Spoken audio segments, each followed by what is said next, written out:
Nasi kandak satu. Bang, nasi putih pilihan ni bang. Gambung. Nasi putih bang. Campur. Kuah campur bang. Wow. Style mak dia ni. Ini nasi Baik. kandar. Banjir bang, banjir. Okey bang.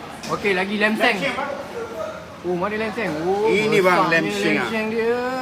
Okey bang, boleh bang lem seng bang. Okey bang. Tambah lagi bang. Okey, boleh. Ini Sotong. bawang goreng bang. Bawang goreng boleh tuang sikit bawang goreng. Okey, bang. Cergas bang.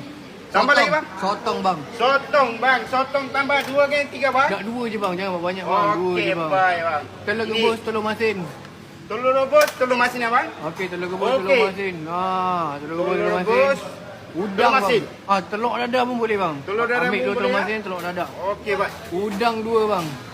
Bang, tambah lagi bang. Udang 2. Udang 2 bang. Okey, udang 2. Kari cicah sikit. Ini, Tuang kat bang. nasi. Baik tu. Udang kari bang. Mantap bang. Okey bang, telur ikan bang. Bang, telur ikan apa? Telur ikan sumbat bang, telur ikan. Okey baik. Baik Telur ikan dia besar pula ni.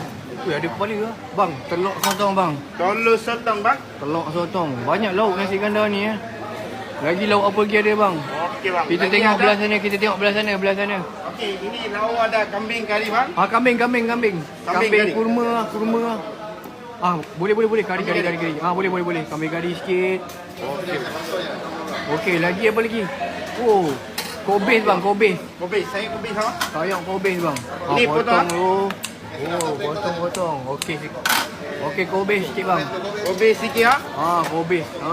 Ini kobis. Okey bang, tambah lagi bang. Kepala sotong. Kepala sotong bang. Kepala sotong sikit. Okey baik. Sambal nyok special mesti ada sambal nyok pun. Ini sambalnya bang. Sambal kelapa. Sambal kelapa. Okey baik. Okey, last sekali bendi cabai bos. Boleh pacak bang. Okey baik. Pop. Okey, sebiji lagi. Okey baik. Okey, tengok sikit. Mantap. Besar mat kedai dia ni. Berapa tingkat? 2 tingkat mat. Latok panjang ni. Macam ramai. Ramai mat.